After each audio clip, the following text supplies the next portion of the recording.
चलिए एक ऐसी संरचना की कल्पना करते हैं जो सिर्फ देवी देवताओं का घर नहीं बल्कि खुद ब्रह्मांड का ही एक नक्शा हो।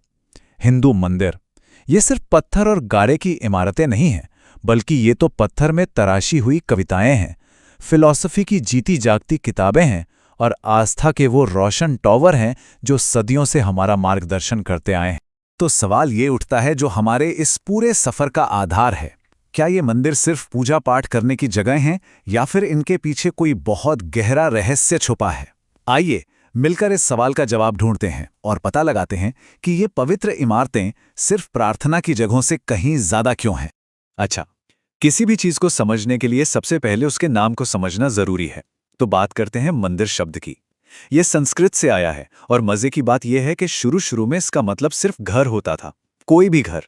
लेकिन धीरे धीरे वक्त के साथ यह शब्द खास हो गया और सिर्फ देवता के घर यानी देवगृह के लिए इस्तेमाल होने लगा।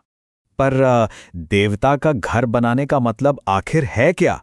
ये सिर्फ 4 दीवारें और एक छत तो नहीं हो सकता है ना? तो चलिए उस गहरे, उस ब्रह्मांडीय आइडिया को समझते हैं जो हर हिंदू मंदिर की नींव में बसा हुआ है। अगर हम थोड़ा टाइम में पीछे चलें तो वैदिक युग में तो पूजा का मेन तरीका था यज्ञ, खुले आसमान के नीचे आग जलाकर मंत्रों के साथ अनुष्ठान करना। लेकिन जैसे जैसे पौराणिक युग आया, एक बहुत बड़ा बदलाव हुआ। भगवान की निराकार पूजा ने साकार रूप ले लिया, देवताओं की मूर्तियां बनी और उनके लिए बड़े बड़े शानदार मंदिर बनाए गए।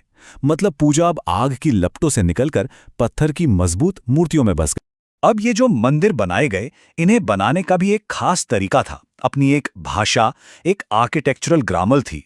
पूरे भारत में ये भाषा 3 मेन स्टाइल्स या शैलियों में हमें देखने को मिलती है और हर स्टाइल की अपनी एक अलग पहचान है।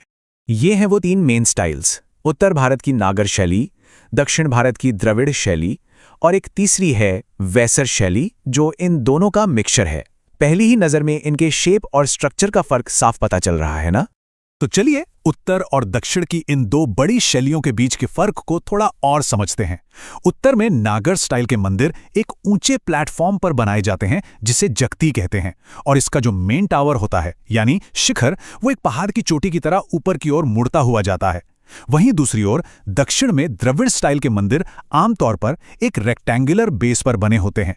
इनका टावर एक पिरामिड जैसा होता है जिसे विमान कहते हैं, और यहाँ 2 चीजें लगभग हमेशा मिलेंगी, एक बहुत बड़ा और सजा हुआ गेटवे जिसे गोपुरम कहते हैं और एक पवित्र तालाब जिसे कल्याणी के नाम से जाना जाता है। अब इन आर्किटेक्चरल स्टाइल्स को सिर्फ थ्योरी में समझने से अच्छा है कि हम एक असली उदाहरण देखें। तो चलिए सीधे नागर शैली के दिल में चलते हैं, खजुराहों के कंदरिया महादेव मंदिर, जो सचमुच पत्थर में लिखी गई एक कविता जैसा है। 900? जरा सोचिए, ये नंबर क्या हो सकता है? एक मंदिर से इसका क्या लेना देना हो सकता है? कोई अंदाजा? ये है कंदरिया महादेव मंदिर के अंदरूनी और बाहरी दीवारों पर बनी मूर्तियों की संख्या। जी हाँ, लगभग 900 मूर्तियां, और हर एक मूर्ति अपने आप में एक कहानी है जो इस मंदिर को एक महाकाव्य बना देती है। मिथ्स और फिलॉसफी की एक ऐसी लाइब्रेरी जिसे पत्थर पर उकेरा गया। तो इस शानदार मंदिर बना था 11वीं सदी में चंदेल राजा विद्याधर के समय में। कई स्कॉलर्स का तो ये भी मानना है कि यह सिर्फ एक मंदिर नहीं था, बल्कि महमूद गजनवी के हमलों के खिलाफ अपनी जीत का जश्न मनाने के लिए बनाया गया एक विजय स्मारक था। और जाहिर है इसकी अहमियत को पहचानते हुए 1986 में इसे यूनेस्को ने वर्ल्ड हेरिटेज साइट का दर्जा दिया। यहाँ हमें नागर स्टाइल की पूरी ग्रामर एक ही जगह दिखती है। देखिए, सबसे नीचे है वो ऊंचा चबूतरा जगीती जो पूरे मंदिर को जमीन से ऊपर उठाता है। फिर हमारी नजर मंदिर के मेन हॉल से होते हुए सीधे सबसे ऊंचे टावर यानी शिखर तक जाती है, जो ठीक गर्भगृह के ऊपर बना है, और शिखर के टॉप पर है चक्र जैसा आमलक और सबसे ऊपर कलश। ये एक आर्किटेक्चरल सिम्फनी की तरह है जहां हर हिस्से का अपना एक खास रोल है।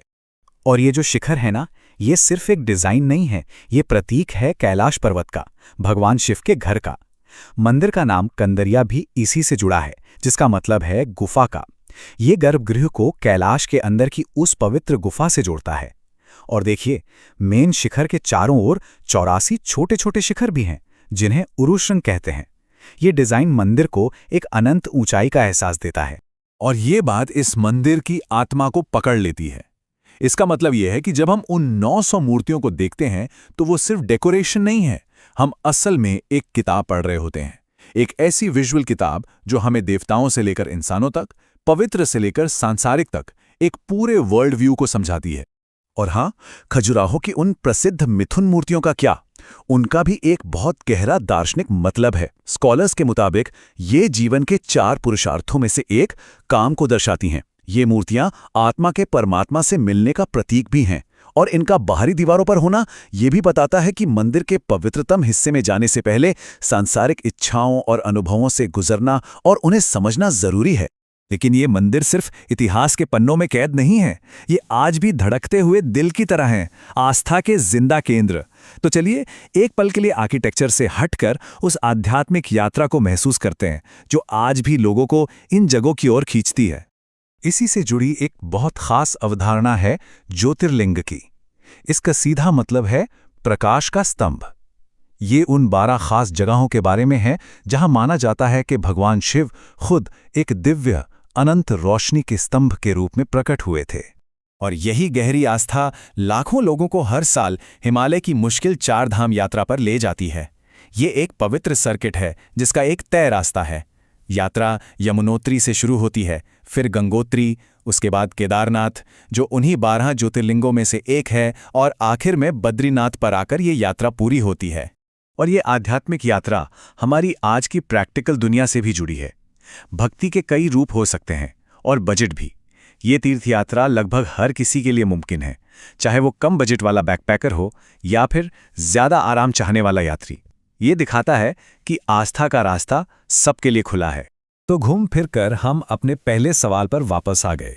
कला, आस्था और इंजीनियरिंग का ये जो अविश्वसनीय संगम है, ये हमें क्या बताता है? ये हमें बताता है कि इंसान के मन में हमेशा से खुद से कुछ बड़ा, कुछ दिव्य से जुड़ने की एक गहरी इच्छा रही है। हिंदू मंदिर उसी खोज के जीते जागते सबूत हैं। ये सिर्फ स्वर्ग तक पहुंचने की कोशिश नहीं, बल्कि उसे समझने और यहीं धरती पर फिर से बनाने की एक कोशिश है। एक ऐसी खोज जो सही मायनों में आज भी जारी है।